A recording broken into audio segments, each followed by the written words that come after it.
Exu de Umbanda e Exu de Quimbanda. Existe uma diferença entre essas entidades? E podem ter pessoas que vão falar, Pérola, mas você não é da Quimbanda, você não tem propriedade para estar falando a respeito desse assunto. E de fato, eu não sou da Quimbanda, porém, eu estou começando agora a me aprofundar um pouquinho a respeito dos Exus de Quimbanda. Não é na internet, tá? E também estou com alguns fundamentos de Quimbanda aqui comigo, que eu participei de rituais de Quimbanda no final de 2023 e isso só foi bom pra mim, foi muito bom e muito grandioso. E o que é mais engraçado é que eu percebi o quanto eu tinha um pensamento equivocado quanto a Quimbanda. Então bora comigo, vamos esclarecer essa dúvida a respeito da diferenciação entre Exu de Umbanda e Exu de Quimbanda.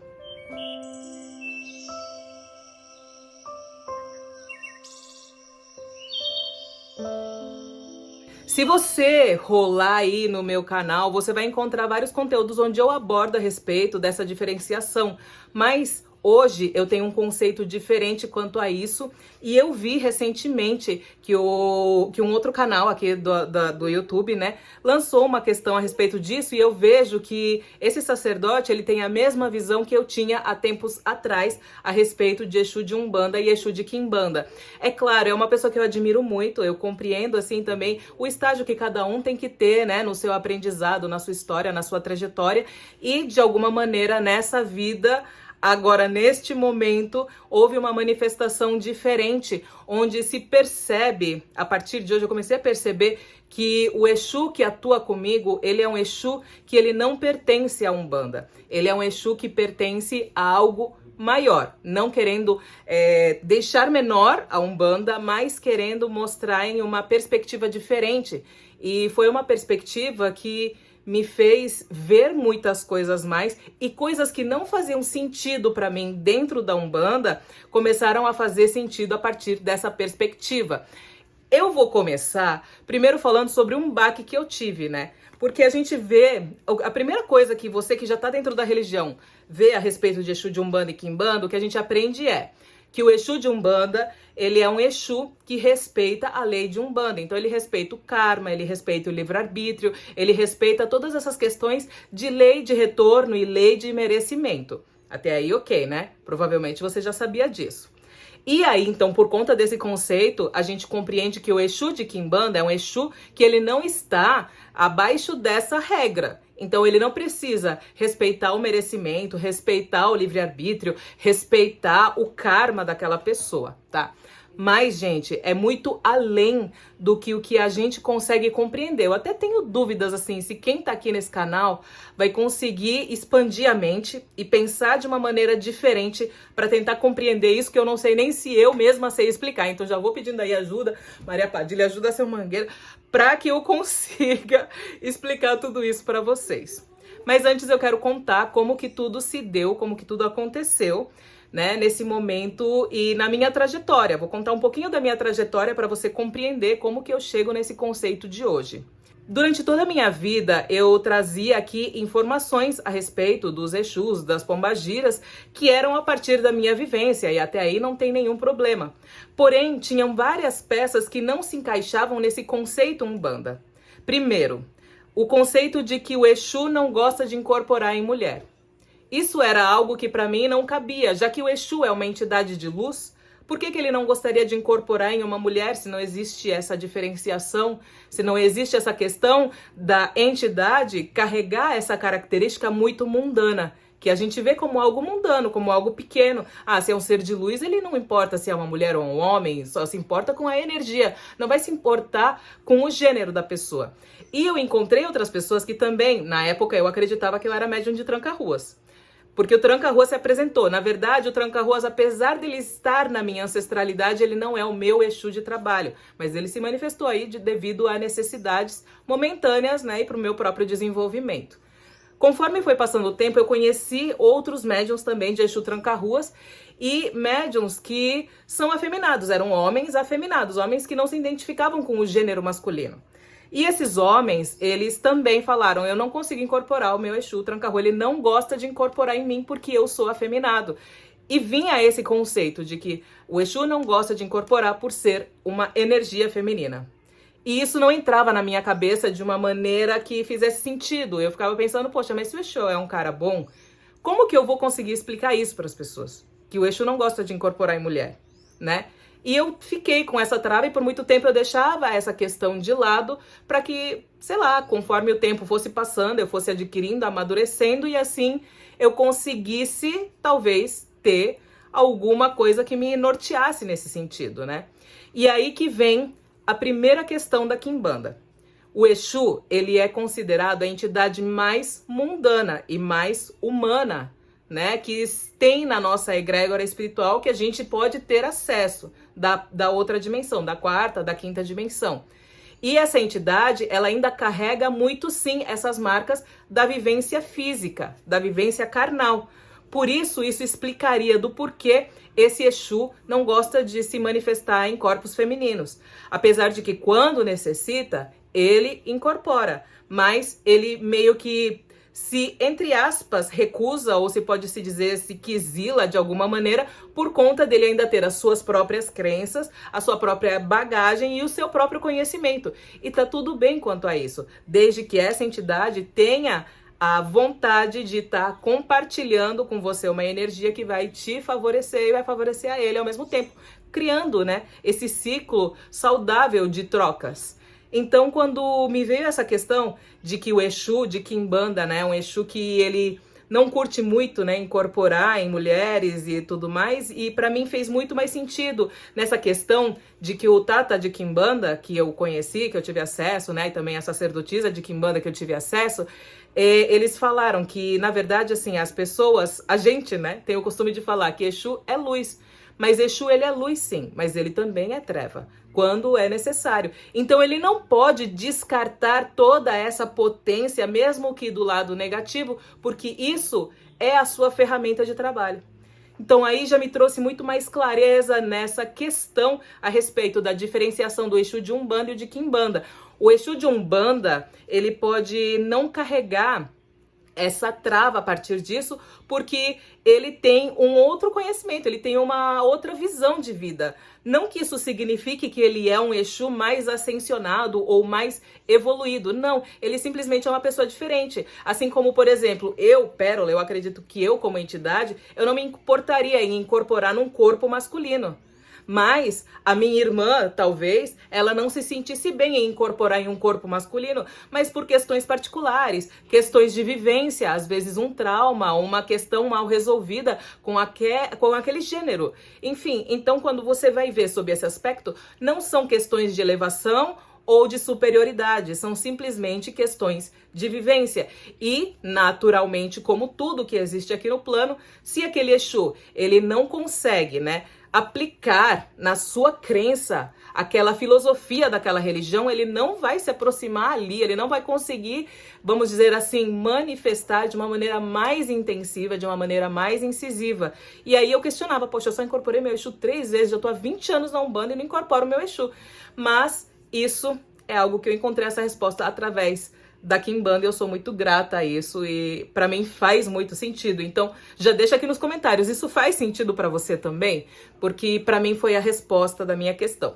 E agora vamos ao outro ponto, que foi algo que eu mesma perguntei, né, pro Tata de Quimbanda aí, pra sacerdotisa de Quimbanda, e eu fiquei assim, cara, isso faz todo sentido, olha essa visão que nós umbandistas passamos a respeito da Quimbanda é totalmente equivocada, completamente errada. E eu acredito que até tem alguns quimbandeiros que também vão pro lado errado e explicam da maneira errada. Gente, é assim, olha, quando a gente fala, por exemplo, de um trabalho de amarração, um trabalho de amarração na Quimbanda, eu não sou a favor de trabalho de amarração, né? Dentro da Umbanda a gente não pratica, e, enfim. Então eu fiz essa ferramenta de abrir a minha mente e tentar pensar sem o preconceito, sem essa bagagem que a gente carrega, né? Então, se você conseguir fazer isso, é ótimo pra você. O que a gente vê por aí são charlatões. São pessoas que são charlatões, que estão utilizando da magia de uma maneira que eles desconhecem, absolutamente eles desconhecem. Por quê?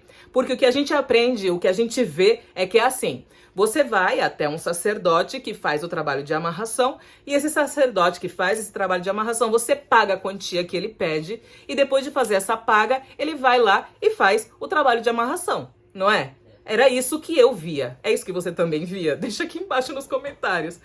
Pois bem, conhecendo os sacerdotes de Quimbanda, eu descobri que é muito mais a fundo. É muito além. E o do porquê que às vezes pode ser que o ritual de amarração não seja negativo e não seja uma interferência kármica. E seja também uma questão de merecimento. Mas aí o cérebro vai explodir. Vou tentar explicar pra você de um jeito que você consiga compreender, porque também foi difícil pra mim para eu entender. Eu tive que amadurecer muito a ideia pra trazer aqui pra você. Bom, antes de você fazer um trabalho de amarração na quimbanda séria, na quimbanda verdadeira, você tem que consultar o seu Exu e a sua pombagira se aquele ritual pode ser feito. Não é simplesmente recebe dinheiro, não. A pessoa primeiro vai ter que pagar para que você pergunte ao seu Exu se aquele trabalho pode ser feito. Exu ou pombagira, tá? Compreenda que as duas entidades estão ali na quimbanda. Você vai ter que perguntar para a entidade.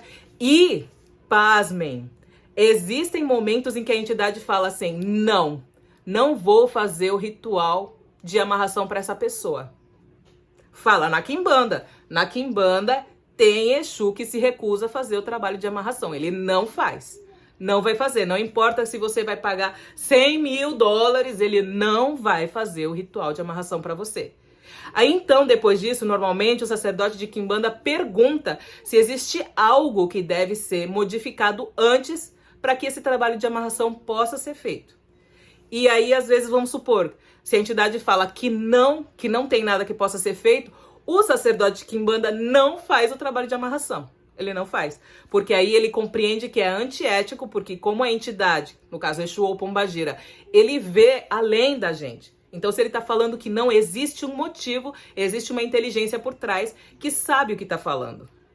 Agora, vamos supor que nessa segunda pergunta, se existe algo que possa ser feito para que esse trabalho de amarração seja feito, para que aconteça e possa ser realizado, se der sim, aí então o sacerdote, o Tata de Quimbanda, ele começa a fazer uma espécie de uma investigação do que é necessário para que depois, no futuro, algum trabalho, alguma coisa que precisa ser feita antes, para que o trabalho de amarração possa ser feito no futuro. Olha só como já muda a questão aí.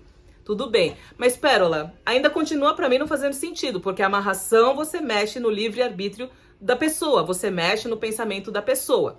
Bom, quanto a essa questão, né, primeiro, né, a questão que os quimbandas, eles não acreditam, até onde eu sei, né, ou pelo menos os que eu conheci, assim, não acreditam nessa questão de livre-arbítrio, mas essa questão de karma, eles, por mais que eles não utilizem esse termo e não utilizem essa forma de explicar, eu, dentro da Umbanda, eu vejo como se eles sendo pessoas que acreditam no karma. Por quê? Porque, eventualmente, pelo que me explicaram, essa questão de ser aceita a amarração é muitas vezes também, pode ter outras coisas, mas para explicar de uma maneira fácil aqui para você, pode ser que essa pessoa tenha proporcionado alguma situação na vida daquela pessoa, então ela precise ser amarrada. Para que ela passe por essa situação de provação, para ela poder aprender algo que ela precisava aprender. Então aí você vê que vem nessa questão de merecimento. De merecimento, de karma, de você precisar passar por aquela situação. Então, o Exu, a pombagira, vendo do lado de lá que essa amarração vai ser benéfica para a evolução dessa pessoa, ele vai e abraça o ritual e faz aquele ritual. Mas você compreende que ele não é tão maligno, por assim dizer. Ainda existe uma lógica racional e, vamos dizer assim, de uma conduta idônea por trás daquele ritual.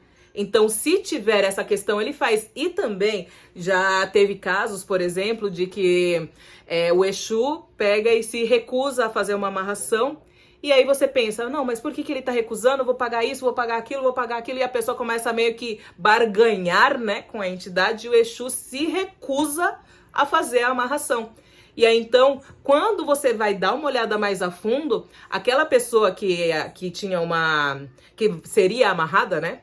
né, naquele ritual que estava sendo pedido, a amarração daquela pessoa, essa pessoa ela já estava em um outro relacionamento, e nesse outro relacionamento existia um pacto, um contrato espiritual de que eles iriam trazer uma vida aqui para o plano. E para o Exu e para Pombagira, as vidas são sagradas. Então, eles se recusam a fazer uma amarração, porque essa amarração iria impedir a vinda desse espírito, e a vinda desse espírito ia ser muito necessária para a vivência deles nesse momento.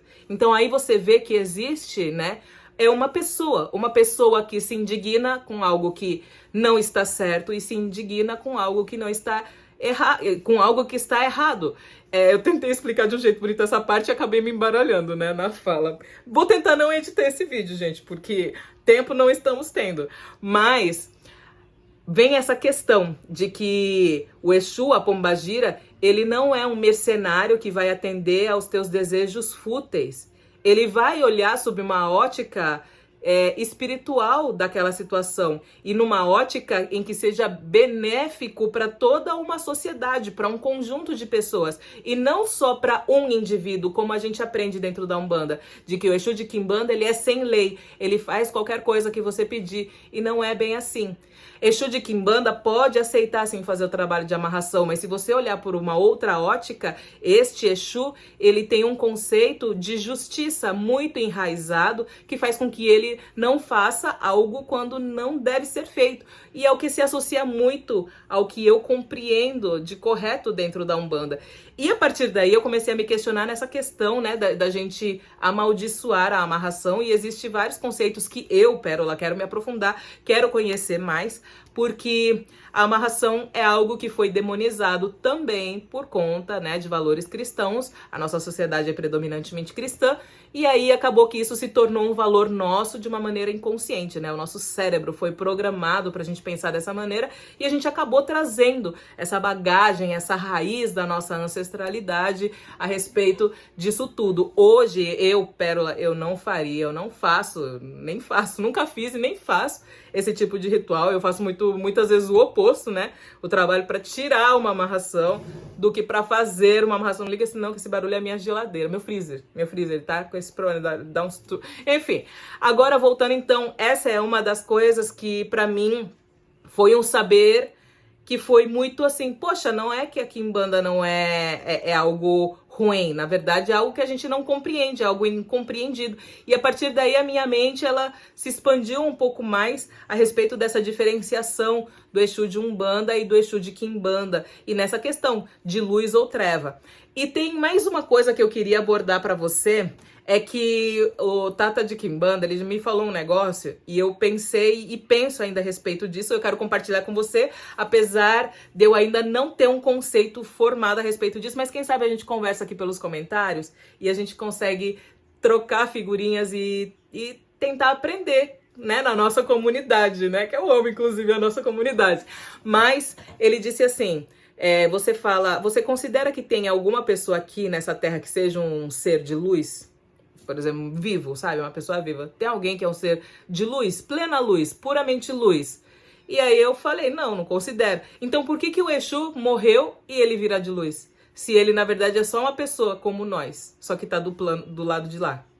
Ele é uma pessoa que tá do lado de lá. Ah, ele é um Egum, mas é um Egum que se comprometeu a trabalhar como Exu, mas ele ainda assim é um ser que comete erros, que tem falhas, que tem acertos, que precisa melhorar, que precisa mudar, enfim. Ele tem todas essas bagagens, essas características. Ele tem, sim, o seu ponto de vista, os seus valores, né, os seus conhecimentos, e ele não passa por cima dos seus valores, dos seus conhecimentos.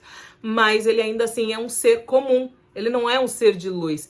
E aí ele fez a questão, o que afasta Exu da nossa vida é a gente divinizar ele demais. Porque a energia de Exu é uma energia muito humana, muito mundana. Então, se você diviniza ele... Ixi, o bichinho aqui voando em mim. E se você diviniza ele demais, isso traz para você uma energia que é uma energia que não se conecta com a energia de fato de Exu. Então isso acaba meio que afastando ele de você. Porque você tá colocando ele num patamar que não é um patamar que ele pertence. Então ele aí, a partir daí, ele começa a não ter essa manifestação de maneira propriamente dita, não tem essa reatividade, não existe essa conexão. Então, a partir do momento que você deixa de divinizar Exu, o Exu pode se tornar uma potência ainda mais acessível na tua vida. Então, eu vou fazer um desafio para você. Se você é uma dessas pessoas que coloca Exu lá no topo, assim, como sendo algo santo, algo assim, sabe, que chega a ser canônico, é assim que se diz? Eu não sei, é alguma coisa santa mesmo, sabe? Aquela coisa perfeita, aquela coisa absoluta de perfeita. Talvez por isso que você não consiga ter uma conexão tão intensa com Exu. E eu fui essa pessoa. Eu fui essa pessoa que divinizou Exu, que colocou ele lá no patamar de luz de Aruanda. E enquanto eu tinha deixado Exu nesse patamar, Exu e Pombagira, eu tinha uma dificuldade muito maior na minha conexão em todos os aspectos. Na conexão física, na conexão mental, na conexão intuitiva e também na incorporação. Uma dificuldade muito grande. E agora eu tô num estágio completamente diferente. A partir do momento em que eu coloquei Exu como um igual, só que está em outro plano, executando um outro trabalho, isso fez com que tanto o meu Exu e minha Pombagira fossem mais intensos. Apesar do meu Exu ainda não incorporar em mulheres, não gostar. Ele incorpora se eu peço. Mas se eu não peço, ele não incorpora não. Muito raro. Ano passado incorporou uma vez, Exu Mangueira, que é o Exu que me acompanha. Uma vez que veio e foi. Graças a Deus, porque a incorporação dele é muito pesada. Mas a Pombagira, que já era uma entidade que eu também senti uma dificuldade em incorporar, mas eu senti essa dificuldade não por ela não gostar de incorporar em mulheres. Eu tô vendo agora que eu tô com a câmera enquadrada tudo errado, mas enfim. Era mais por uma questão de eu não estar me conectando corretamente na energia dela, porque eu estava santificando ela demais e ela não é santa. Ela não é santa, ela é um pouco abaixo, entendeu? Ela é uma pessoa que tá do lado de lá. E simplesmente isso. E a partir desse momento que eu considerei ela uma pessoa que está do lado de lá, a partir daí, a conexão ficou mais intensa. Então tenta fazer isso na tua casa, tenta fazer esse teste, porque às vezes é somente esse botão que está impedindo de você ter acesso a essa entidade. E outra coisa que Exu e Pombagira, né, de Quimbanda, eles não têm essa questão de trazer muito essa cristianização, essa pecaminação, é assim que fala? De pecado, sabe? Aquela coisa do pecado, já esqueci como fala a palavra de verdade. Então, essa questão do pecado, eles não carregam, né, esse dogma do pecado enraizado na sua entranha. Para eles não existe essa questão de pecado. Não existe essa questão de coisa errada. É tudo um ponto de vista. Às vezes pode ser errado, mas às vezes pode ser o caminho certo. É difícil, né? É complexo. Mas enfim, se você quer saber um pouquinho mais a respeito de Exu e Pombagira, eu tenho uma mentoria espiritual que é para quem está iniciando. Então, nessa mentoria, a gente passa o que precisa ser passado, né? Para que as pessoas compreendam ali a essência e comecem a ingressar nessa caminhada. Mas é claro, ali eu vou precisar colocar umas aprofundadas para que vocês possam ter uma compreensão melhor. Mas o Caminho do Axé, o primeiro link que tem na descrição do vídeo, é uma mentoria espiritual. Já transformei mais de 400 pessoas, mais de 400 vidas. Isso é tão gratificante para mim. E eu digo, se você rolar os meus vídeos, você vai ver um conceito diferente de Exu que eu tinha até alguns anos atrás. E eu não tenho vergonha disso, não vou apagar esses vídeos, não vou apagar esse conteúdo. Por quê? Porque a Umbanda é aprendizado, a Umbanda é conhecimento e a Umbanda é evolução. E quer maior prova de evolução do que uma mudança de pensamento, um amadurecimento de pensamento do que isso? Isso faz parte do processo. Eu precisei ser aquela pérola para ser a pérola que eu sou hoje. Então, eu fico muito feliz de estar aqui compartilhando essas informações com vocês. E eu espero que vocês consigam absorver isso, compreender e que esse conhecimento traga a mesma transformação que trouxe na minha vida. Que foi algo que eu não compreendia do porquê eu não conseguia, sendo que eu tinha uma facilidade absurda de incorporar preto velho, herê, baiano, marinheiro, e não conseguia ter essa facilidade com as linhas de esquerda. E hoje já está se tornando exatamente igual, tanto na direita quanto na esquerda, porque cada um está em seu devido posto, em seu devido local de atuação, como deve ser. Enfim, muito axé para você, que Mãe Iemanjá te abençoe e até o próximo vídeo que eu espero que tenham com mais constância aqui agora nesse canal. Axé!